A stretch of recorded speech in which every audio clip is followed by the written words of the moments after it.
Sibol tagumpaning B.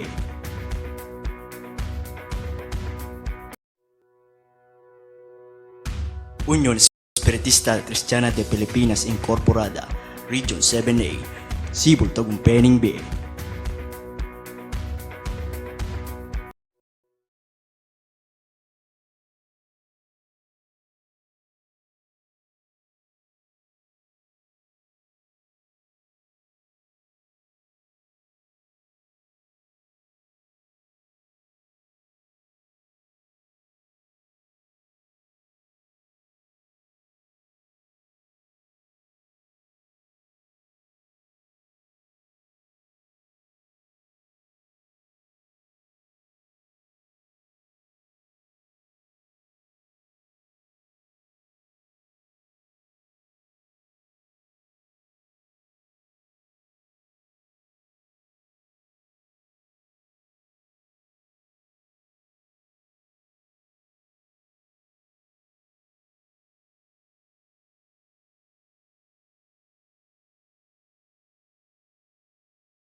Ang panalangin ni Jesus sa kanyang mga alagad. Ang mga bagay na ito ay sinalita ni Jesus. At sa pagtingala ng kanyang mga mata sa langit, ay sinabi niya, Ama, dumating na ang oras. Luwalhatiin mo ang iyong anak upang ikaw ay luwalhatiin ng anak. Gaya ng ibinigay mo sa kanya ang kapahamalaan sa lahat ng laman upang bigyan niya ng buhay na walang hanggan ang lahat na ibinigay mo sa kanya. At ito ang buhay na walang hanggan, na ikaw ay makilala nila na isang Diyos na tunay at siyang iyong sinugo sa mga tuwid bagay si Jesucristo. Niluwalhati kita sa lupa, pagkaganap ko ng gawa na pinagawa mo sa akin. At ngayon, Ama, luwalhatiin mo ako sa iyo rin ng kalwalhati ang aking tinamo sa iyo bago ang sanglibutan ay naging gayon. Ipinayag ko ang iyong mga pangalan sa mga tao na ibinigay mo sa akin mula sa sanglibutan. Sila'y iyo, at sila'y binigay mo sa akin, at tinupad nila ang iyong salita. Ngayon ay nakakilala nila na ang lahat ng mga bagay na sa akin ay binigay mo ay mula sa iyo. Sapagkat ang mga salitang sa akin ay binigay ko sa kanila, at kanilang tinanggap, at nakakilala nilang tunay na nagbuhat ako sa iyo, at nagsipaniwalang ikaw ang nagsugo sa akin. Idinadalangin ko sila, hindi ang sanglibutan ang idinadalangin ko, kundi ang mga sa akin ay binigay mo, sapagkat sila'y iyo. At ang lahat ng mga bagay ay iyo, at ang mga iyo ay akin, at ako'y lumulalati sa kanila. At wala na ako sa sanglibutan, at ang mga ito ay nasa sanglibutan. At ako'y paririyan sa iyo, Amang Banal, ingatan mo sila sa iyong pangalan, iyong mga ibinigay mo sa akin, upang sila'y maging isa na gaya naman natin. Samantalang ako'y sumasa kanila, ay iningatan ko sila sa iyong pangalan yung mga binigay mo sa akin, at sila'y binantayan ko. At isa man sa kanila ay walang napahamak, kundi ang anak ng kapahamakan upang matupad ang kasulatan. Ngunit ngayon ay paririyan ako sa iyo, at sinasalita ko ang mga bagay na ito sa sanglibutan, upang sila'y mangagtamo ng aking kagalakan ganap sa kanila rin. Ibinigay ko sa kanila ang iyong salita, at kinapuotan sila ng sanglibutan, sapagkat hindi sila taga-sanglibutan, gaya ko naman na hindi taga-sanglibutan. Hindi ko dinadalangin na alisin mo sila sa sanglibutan, kundi ingatan mo sila mula sa masama. Hindi sila taga-sanglibutan, na gaya ko naman na hindi taga-sanglibutan. Pakabanalin mo sila sa katotohanan, ang salita mo ay katotohanan. Kung paano ako yung sinugo sa sanglibutan, sila'y gayon ding sinusugo ko sa sanglibutan. At dahil sa kanila ay pinabanal ko ang aking sarili, upang sila naman ay magpakabanal sa katotohanan. Hindi lamang sila ang dinadalangin ko, kundi sila rin naman ng mga nagsisisampalataya sa akin sa pamamagitan ng kanilang salita. Upang silang lahat ay maging isa, na gaya mo, Ama sa akin, at ako'y sa iyo, na sila na may sumaatin, upang ang sanglibutan ay sumampalataya na ako'y sinugo mo. At ang kalwalhatiang sa akin binigay mo ay binigay ko sa kanila, upang sila'y maging isa, na gaya naman natin na iisa. Ako'y sa kanila, at ikaw ay sa akin, upang sila'y malubos sa pagkakaisa, upang makilala ng sanglibutan na ikaw ang sa akin ay nagsugo, at sila ay iyong inibig, na gaya ko na inibig mo. Ama, yung mga ibinigay mo sa akin ay ibig ko kung saan ako naroroon. Sila naman ay dumuwang kasama ko, upang makita nila ang kalwalhatian ko na ibinigay mo sa akin, sapagkat ako'y iyong inibig bago natatag ang sanglibutan. O Amang Banal, hindi ka nakikilala ng sanglibutan, ngunit nakikilala kita, at nakikilala ng mga ito na ikaw ang nagsugo sa akin. At ipinakikilala ko sa kanila ang iyong pangalan, at ipakikilala ko upang ang pag-ibig na sa akin na inibig mo ay mapasa kanila at ako'y sa kanila.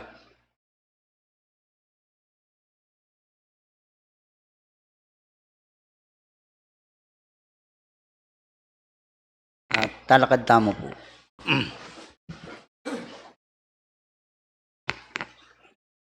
O ginuming Diyos, linalang king mabilog aketawan. Igpangin ni pong kapinanditan mulit, makanyan ke pong pasibayong mitipon-tipon, magumpisa ka ring hana ka mga intang ang gana po ka ring ating edad. Diyos ko, miras ne naman po ingaldo sabat ka ring balang ke kaming biye. Igpambanal, iti po ingaldo ake kaming pamakipagtipanan ke ka. Tulutan niyo pong iparandam yu ing banal yung presensya ka ring balang metong ke kami. Tanda po ang pong patutu na iyo ke po kakawangan dili-dili king kekeng pamagobra king tungkulan penibala mo ke kami. Ngani pong pinanditay ti makanyan milang susot ding balang ke kaming kasarilinan. Bubuklat mila ring kekeng balang puso ampon kaisipan makanyan nyo sana pong pawagasan. Bendesyonan niya po yung balang metong ke kami. Igpambanal nganing pinandit makanyan ke pong mipapagmanano mag-aral king kekang banal katuruan. Adwan mergo eke sana malyaring mibili king abla. Panimunan mo kami nganing pinanditay ti. Uling sinabi mo ginukatok yung balang metong mibuklatanan kami.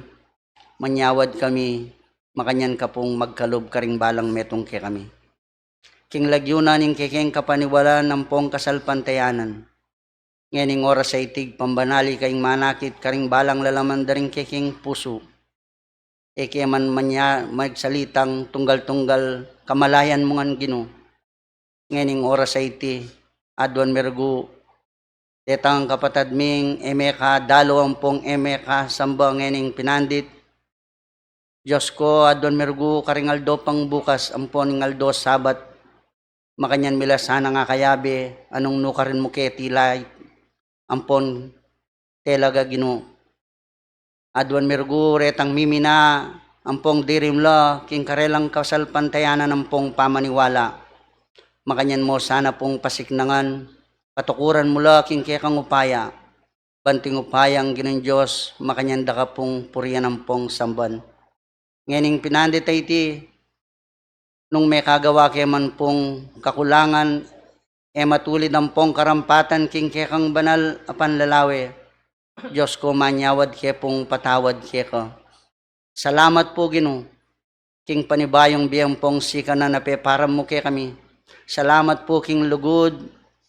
Ape pagkalob mo karing balang sika katao ke kami.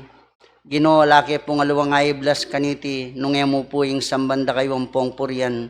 Uling iti po ing ke kaming banalatong kulan hanggang tutulutan niyang gagalong pong mabibiye ing balang metong ke kami. Ngayon pong pinanditay iti. Ore ni puring gamit naning iglesia ake kang penwana ng pong telaga king katungkulan. Adwan mergo king balang saglit agam panandala ring karelang tungkulan. Ay bating do sanang lubusan ding balang karelang kasarlinan. King aos naning karelang banala tungkulan. Adwan mergo dinan mong sikanan, dinan mo pong kapibabatan. Bangkanita Diyos ko ing karelang tungkulan. Makanyan la pong lalong maygit sumulong. Igpambanal ngayon pinanditay ti kay pong anak yung magaral. Itubod may mapamatulang Espiritu Santo ang pengako mo kay kaming anak yu. Banting upayang panyatang na po king kay kaming pililibog tanang po ning banal ming tipo na naiti taryana kami king hanggang katutuan. King hanggang kabanalan ng pong kayayusan. Uling ayaman yabi king sarili ng kabyasnan. Noon ay hanggang pasabing ibat kaya kaginuyang mubulalag nganing abakay ti. Igpambanal nganing oras ay ti. Ding kaya kami pong misasan meto nga panalangin. Adwan mergong tanggapan mo nga na yung timong mabanglungayin king kaya ko pong banala pagkarinan. At tanggapan mi naman po itang lihim yung kayablasan. At itingan po ipapamilatan mi king kaya nga nakabugtong Yeso Kristong kaya kaming tagapagligtas. King sao pat nube daring mapamatulang Espiritu Santo, yan asa po.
Maikling pagpapaliwanag sa simulain ng Espiritismo. Ang Espiritismo ay karunungang nauukol sa uri, simula at patutunguhan ng Espiritu at sa pagkikipag-ugnayan ng daigdigang nakikita sa daigdigang hindi nakikita sa pamamagitan ng talaytayan o medium. Patungo sa Diyos sa pamamagitan ng karunungan at pag-ibig. Sa labas ng kawang gawa ay walang kaligtasan. Mayroon lamang iisang Diyos na walang hangganan, di nagbabago, makapangyarihan sa lahat, makatarungan at puspos ng pag-ibig. Ang lahat ng tao ay pantay-pantay at magkakapatid sa mata ng Diyos. Ang batas ng Diyos ang sumasakop sa lahat ng bagay at sa bawat pangyayari at ang umayon dito ay siyang tunay na relihiyon. Ang tao ay may pansariling pananagutan sa lahat at bawat paggawa niya, mabuti man o masama. Ang pag-ibig sa Diyos at sa kapwa ay siyang pinakadakila at pinakamataas na katuruan. Ang Espiritu ay pansamantalang nagkatawang laman o tao na siyang kasangkapan sa kanyang pagkasulong. Mananatili ang sariling pagkatao o kaangkinan ng Espiritu pagkatapos ng tinatawag na kamatayan. Ang pagsulong tungo sa kasakdalan o kabanalan ng Espiritu ay bukas lagi na sa lahat at bawat tao. Ang pakikipag-ugnayan sa mga banal o mataas na espiritu, kabatlayaan sa mga tao ay isang katotohanang napatunayan na ng mahabang panahon. Ang mga kaloob o biyaya sa panggagamot at pangitain na nasusulat sa Biblia ay may kabanalan na ipinakilala ng mediuminidad.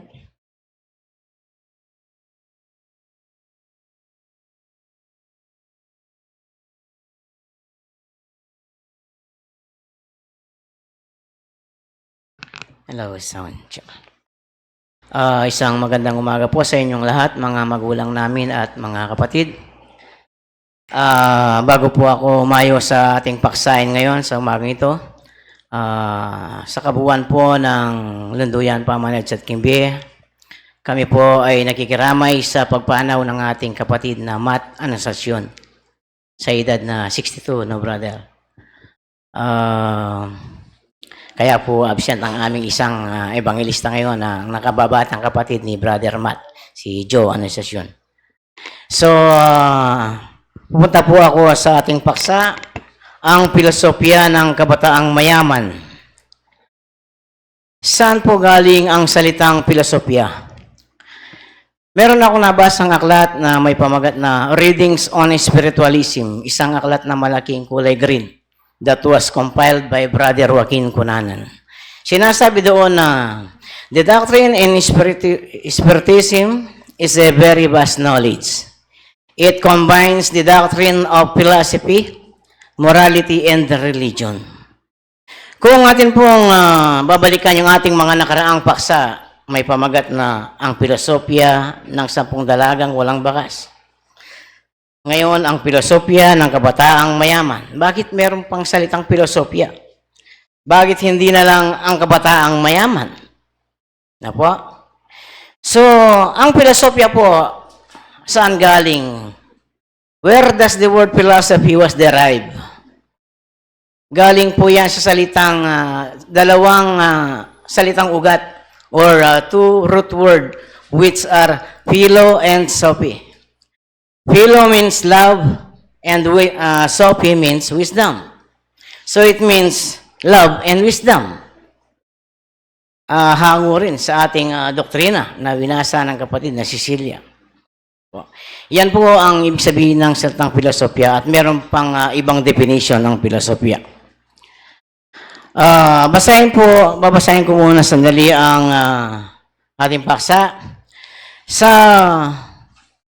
Mateo 19, versikulo 16.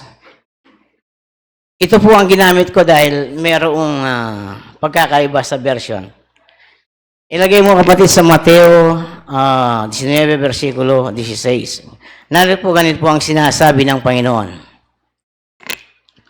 At narito lumapit sa kanya ang isa at nagsabi, Guro, ano ang mabuting bagay na gagawin ko upang ako ay magkaroon ng buhay na walang hanggan.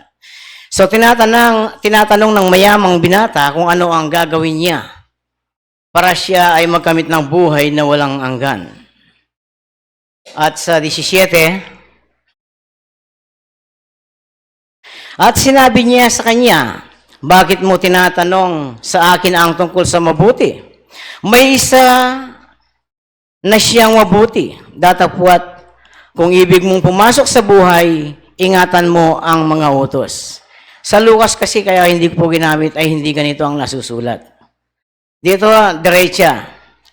Kung ibig mong pumasok